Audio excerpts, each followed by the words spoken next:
Yo. So this is day 7. No, I'm not driving. I'm just chilling right now. This is day 7 of grading NBA teams off seasons. Now I think we are on the Los Angeles Clippers, right? We are on the Los Angeles Clippers, and I'm gonna say what they added and what they lost. So they added Bradley Beal, they added Chris Paul, they added Brook Lopez, they added John Collins. They brought back Batum, they brought back James Harden. They lost Norman Powell. That's all they lost. They gained all those guys, and they lost. The only thing they lost is Norman Powell.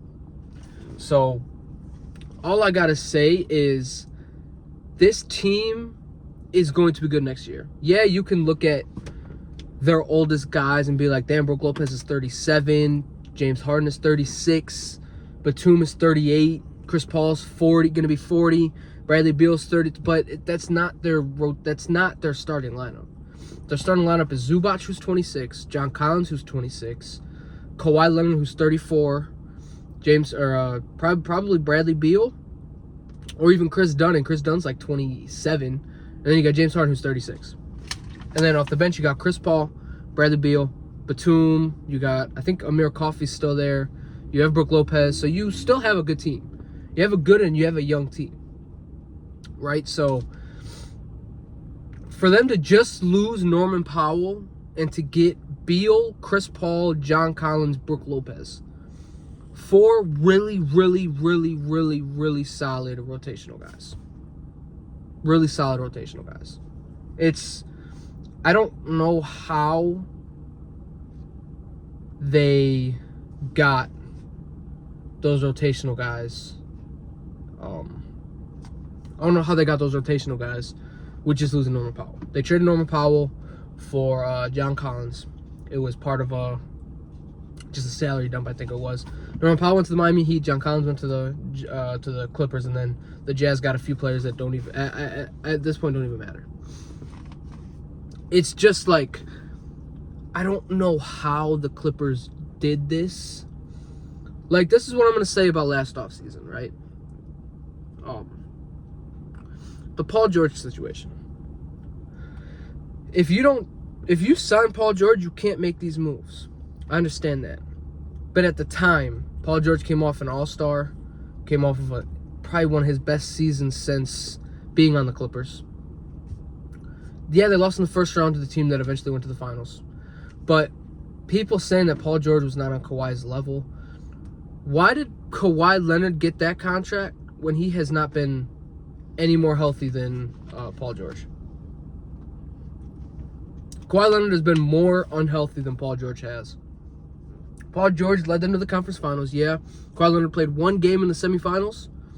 They played the first round. He played, I think, 1 or 2 games in the semifinals. And then Paul George took a team that went to the finals, 6 games in the conference finals. A team that honestly was a lot better than them without Kawhi Leonard. If Kawhi Leonard's there, yeah, I think they win the chip. But he wasn't there. And then the next year, Kawhi's completely out. Paul George plays like 30, 40 games. Year after that, Kawhi Leonard is slowly coming back. Paul George is there. They make it to the second round. No, they lose in the first round because Paul George was hurt. Kawhi Leonard was giving buckets. And then the year after that, Kawhi's out again. So, I mean, I understand why they gave Kawhi Leonard that contract because it's Kawhi Leonard. But saying Paul George has been worse than Kawhi Leonard with the Clippers is ridiculous. Paul George was more healthy than Kawhi Leonard when he was with the Clippers. Now, obviously, if you're a Clippers fan, you're happy that Paul George did not sign that, or they did not sign Paul George back, because you just made all these moves. You made it to the playoffs, won 7 games with the team that damn near took out the champions, the overwhelming favorites, and you got better. If Bradley Beal comes off the bench, then that's cool. You have a 20-point scorer off the bench with one of the greatest floor generals of all time in the point guard, CP3. Then you have Brook Lopez, who is a very good rim protector and a guy that can shoot from 35 feet. Then you have a veteran in Nicholas Batum, And then you have Bogey. It's going to be a smallerish lineup because you're going to have Bogey, Beal, and Chris Paul. But even then, James Harden and Kawhi Leonard, one of those guys are always going to be on the court. And then you got Zubac, who Bradley Beal can definitely run that pick and roll with. So it's not going to be, no matter what the lineup is, whether it is James Harden, Chris Dunn, or James Harden and Bradley Beal, I think the defense is going to be there because you have John Collins, Zubac, and Kawhi Leonard in the back. And I think Bradley Beal can be a solid defender.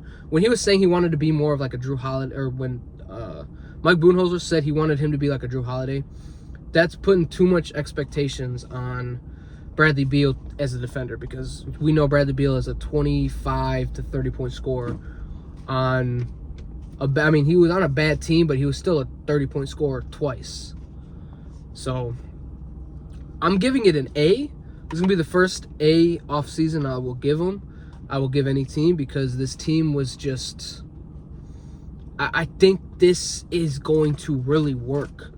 And I think this is one of those teams that you can put alongside the Rockets. You could put up there with the Nuggets. You can put up there with the Thunder, because they have that much depth. And if Kawhi Leonard is healthy, which he was healthy when he played last year, and then you got Zubac, who's coming off an All-NBA type season, James Harden coming off an All-NBA season. You have Bradley Beal, who had probably one of the worst career years. I don't think he's going to be like that. And then you have John Collins, who has something to prove, because he was on a bad Jazz team, but he was efficient. He was playing really good with the Utah Jazz. But again, it was the Utah Jazz, so who really gives a damn? And then you got Brook Lopez, who he's 37, but he's going to be your backup. He doesn't have to play a lot of minutes. He's going to be your backup, and he's going to give you really good production.